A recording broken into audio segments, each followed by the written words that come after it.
আসলেই যদি digital banking বাংলাদেশে চালু হয় তাহলে কেমন হবে বলেন তো? এটা কি বাংলাদেশের পরিবর্তনের জন্য, বাংলাদেশের ক্যাশলেস সোসাইটি তৈরি করার জন্য কি এক ধাপ এগিয়ে যাবে না? ধরুন বাংলাদেশে ডিজিটাল ব্যাংকিং চালু হয়ে গেল এবং যেই সুনামধন্য এই অর্গানাইজেশনগুলো এই ডিজিটাল ব্যাংকিংয়ের লাইসেন্সটা পেল, তাদের যদি সদিচ্ছা থাকে, তাদের যদি ফাইন্যান্স থাকে এবং তাদের যদি বেস্ট ওয়ার্ল্ড ক্লাস টেকনোলজি থাকে, তাহলে কিন্তু বাংলাদেশের প্রত্যন্ত অঞ্চলে ৮৬,০০০ গ্রামে, প্রত্যেকটা গ্রামে গ্রামে কিন্তু অন্ততপক্ষে ডিজিটাল শপ, এই শপগুলোর সাথে কোলাবোরেশন করে এদের সাথে ডিজিটাল কিউআর কোডের মাধ্যমে বাংলাদেশের আপামর জনসাধারণকে কিন্তু এই অন্তর্ভুক্তির আওতায় নিয়ে আসতে পারবে। বাংলাদেশে যে এখনও পর্যন্ত প্রায় ৪০% মানুষ ব্যাংকিং চ্যানেলের আওতাভুক্ত হতে পারে নাই, সেই ৪০% মানুষকেও এই ব্যাংকিং চ্যানেলে নিয়ে আসা যাবে। তাদের মাটির ব্যাংকে, বালিশের ছিদ্রে, বাঁশের ফাঁকে, চালের পাত্রে যে ক্ষুদ্র ক্ষুদ্র ১০ টাকা, ২০ টাকা, ৩০ টাকা, ৫০ টাকা করে জমা হতে হতে একটা বড় সম্পদ জমা হয় গোটা বাংলাদেশের জনগণের কাছে, সেগুলো ডিজিটাল ব্যাংকিংয়ের মাধ্যমে একটা জায়গায় আসলে ডিজিটাল ব্যাংকের কর্তৃপক্ষ সেই টাকা বিভিন্ন জায়গায় বিজনেসে ইনভেস্ট করে এখান থেকে প্রফিট এনশিওর করে সেই প্রফিটের শেয়ার কিন্তু এই বাংলাদেশের জনগণকে দিতে পারবে।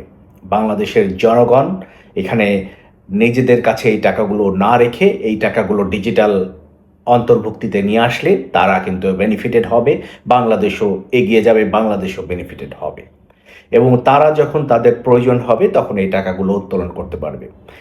ডিজিটাল ব্যাংকিংটা আসলে কি? ডিজিটাল ব্যাংকিং হচ্ছে পুরো লেনদেন হবে সম্পূর্ণ ডিজিটালি, এখানে কোনো কাগজে হবে না। আমরা যে মুদ্রা বা আমরা কাগজের টাকা আমরা দেখেছি সেই টাকায় লেনদেন হবে না। টাকায় লেনদেন না হয়ে তারা করতে পারবে হচ্ছে ডিজিটালি লেনদেন। তারা মোবাইলের মাধ্যমে, ইন্টারনেটের মাধ্যমে এবং যদি সফটওয়্যার ফলপ্রসূ হয় তাহলে বাটন ফোনের মাধ্যমে, ভয়েস কলের মাধ্যমে, ভয়েস রেকর্ডের মাধ্যমেও এই লেনদেনটা করতে পারবে। দেখা যাচ্ছে প্রযুক্তিতে অনেক কিছুই সম্ভব। বাংলাদেশের জনগণের মধ্যে যেটা আছে সেটা হচ্ছে ফাইন্যান্সিয়ালি এডুকেশন বা ফাইন্যান্সিয়াল লিটারেসিটা কম। তো ফাইন্যান্সিয়াল লিটারেসি কম হওয়ার কোনো ভয় নাই। বাংলাদেশের জনগণ সব কিছু পারে। ৯ মাস যুদ্ধ করে যদি বাংলাদেশকে স্বাধীন করতে পারে, এত যারা কখনো সেনা কর্মকর্তা ছিল না, যারা কখনো অস্ত্র হাতে ধরে নাই, তারা যদি এই অস্ত্র ধরে অস্ত্র চালায় ৯ মাসে বাংলাদেশকে স্বাধীন করতে পারে, তাহলে এই ডিজিটাল ব্যাংকিং যদি বিশ্বের সাথে তাল মিলিয়ে বাংলাদেশকে এগিয়ে যেতে হেল্প করে, বাংলাদেশের প্রতিটা জনগণের ১টি টাকা, ৫টি টাকা, ১০টি টাকা যদি আর্থিক অন্তর্ভুক্তিতে কাজে লাগে, তাহলে বাংলাদেশের জনগণ আবার ঝাঁপিয়ে পড়বে সেই ডিজিটাল অন্তর্ভুক্তির জন্য, ক্যাশলেস সোসাইটি বানানোর জন্য। কেননা একটা সাইকেলে যে ২০,০০০ কোটি টাকা খরচ হয়, এই ২০,০০০ কোটি টাকা খরচ না করে বাংলাদেশ ব্যাংকের গভর্নর কিন্তু এটা ফাইন্যান্সিয়াল লিটারেসিতে এক টার্মে খরচ করলেই বাংলাদেশের জনগণ ফাইন্যান্সিয়ালি লিটারেট হয়ে যাবে এবং তাদেরকে এডুকেশনে দিতে হবে, ফাইন্যান্সিয়াল এডুকেশন পেয়ে যাবে এবং তারা কিন্তু ভবিষ্যতের জন্য আমাদের অ্যাসেট হয়ে দাঁড়াবে।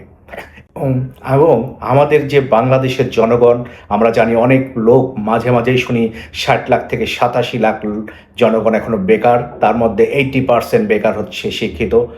এই শিক্ষিত বেকারদেরকে এবং যারা অল্প শিক্ষিত বেকার সকলকে যদি আমরা বৈদেশিক প্রোডাক্ট আমরা রপ্তানি করতে পারি, আমরা সফটওয়্যার রপ্তানি করতে পারি, আমরা হার্ডওয়্যার রপ্তানি করতে পারি, আমরা ছোট ছোট ডিজাইন, গ্রাফিক্স ডিজাইন, আমরা ডাটা এন্ট্রি, বিভিন্ন ধরনের অ্যাক্টিভিটি আমরা স্কিল তৈরি করে আমরা রপ্তানি করতে পারি। এবং আমরা জানি জাপান থেকে শুরু করে অন্যান্য দেশগুলো তাদের দেশের কিছুটা ভাষা বেসিক জানলেই, তাদের কারিগরি শিক্ষা জানলেই এখানে তারা নিয়ে যায় এবং আমাদের বৈদেশিক মুদ্রা অর্জনে সক্ষম হয়।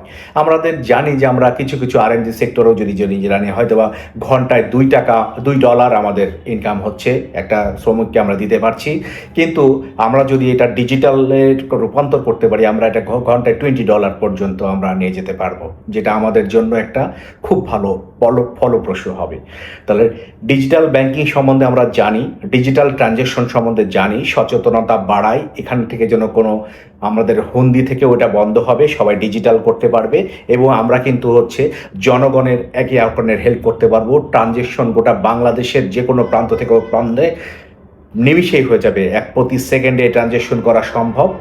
আসুন আমরা digital banking, digital literacy, financial literacy সম্বন্ধে জানি, একে অন্যকে জানতে সহযোগিতা করি। সবাই ডিজিটাল ব্যাংকের সাথে থাকুন, ডিজিটাল বাংলাদেশ গড়ে তুলুন এবং সমৃদ্ধশালী বাংলাদেশ গড়ে তুলুন। ভালো থাকবেন। আসসালামু আলাইকুম রহমতুল্লাহ।